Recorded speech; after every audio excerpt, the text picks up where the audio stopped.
جريمة من أبشع الجرائم اللي حصلت في مصر العيد اللي فات، وتحديدا في أسيوط. طفل ما عداش ال8 سنين يتذبح وإيديه تتقطع ويتحط على وشه مية نار. عشان تعرفوا تفاصيل الحكاية كملوا معايا الحلقة. أنا نجوى ناجي وده أم العريف. الطفل محمد عصام لسه ما كملش ال8 سنين، طفل صغير ملاك ملوش ذنب في أي حاجة من اللي هتحصل له. محمد عصام تاني يوم العيد تحديدا الساعة 12 الظهر نزل يلعب قدام باب البيت ومع أصحابه وجيرانه وسط الغيطان والخضرة اللي موجودة في القرية دي. محمد بعد ما زهق من اللعب قرر إن هو يطلع يلعب بالتليفون بتاع مامته اللي كل يوم بتسيبه في البيت عشان محمد يلعب بيه، بس كانوا مانعينه ينزل بيه الشارع. محمد راح لأبوه الغيط وطلب منه مفتاح الشقة عشان يطلع ياخد الموبايل يلعب بيه. الطبيعي إن عصام أبو محمد ما بيوافقش بالطلب ده، لكن قال النهاردة عيد والولاد كلهم بيلعبوا،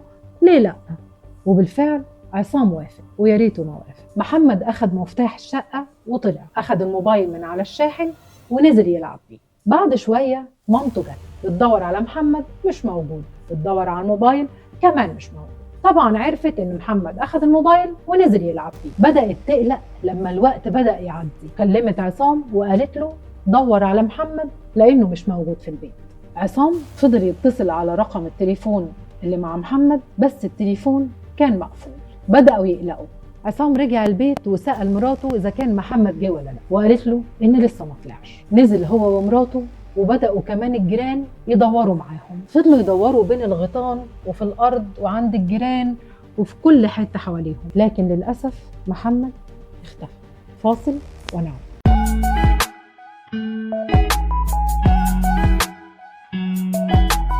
عصام قرر ان هو يبلغ الشرطة لان الوقت كان فعلا اتأخر، وفعلا الشرطة بدأت تحقيقاتها وجابت كل الناس اللي حوالين عصام وبدأت تسألهم وتحقق معاهم، لكن مفيش اي خبر عن محمد. حتى الكاميرات فرغوها علشان يلاقوا محمد تحركاته كانت عاملة ازاي في البلد قبل ما يختفي، لكن محمد ما ظهرش في ولا كاميرا. فضلوا يدوروا لكذا يوم بس مفيش اي امل ان هم يلاقوا محمد، وكل ما الوقت بيتأخر كل ما الامل في ان احنا نلاقي محمد يبقى قليل قوي. لغايه ما في يوم من الايام تقريبا بعد البلاغ بتاع عصام ب4-5 ايام جه خبر للشرطه ان في جثه طفل صغير مرميه في غيط ذره قريب من المكان اللي محمد ساكن فيه. وبالفعل الشرطه اتجهت على مكان الجثه اللي اتبلغت بيها، بس اللي شافوه صدمهم. عشان تعرفوا الشرطه لقت ايه استنوني بعد الفاصل.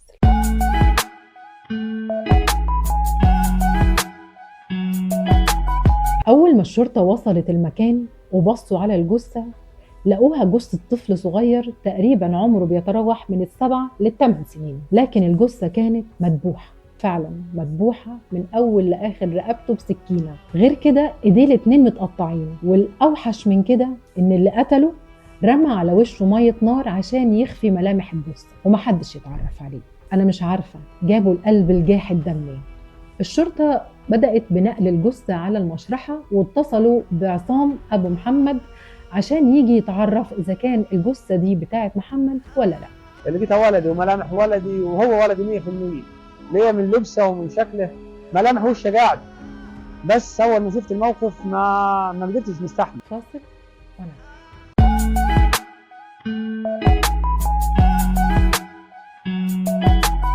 الشرطة فضلت تحقق مع كل الناس اللي بتشك فيها، مع أي حد من جيرانهم، لكن الغريبة إن عصام ما كانش ليه أي عداوة مع أي حد، ومحمد كان وحيد أبوه وأمه، يعني حتى ملوش أخوات، فكانت الضربة صعبة قوي للأم والأب.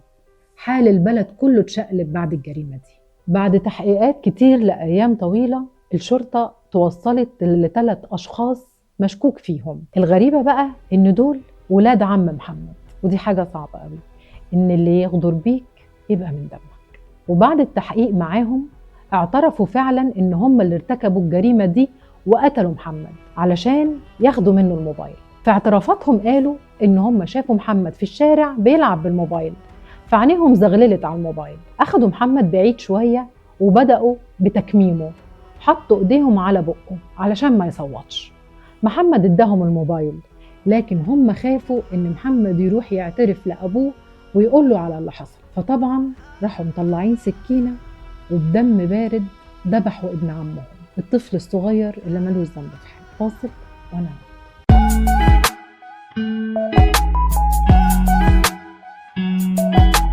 بعد ما ذبحوا محمد بالسكينه قطعوا ايديه الاتنين علشان ما حدش يتعرف عليه من بصمات ايده، وما سكتوش على كده، دول جابوا ميه نار ورموها على وشه عشان كمان محدش يعرفه من ملامحه.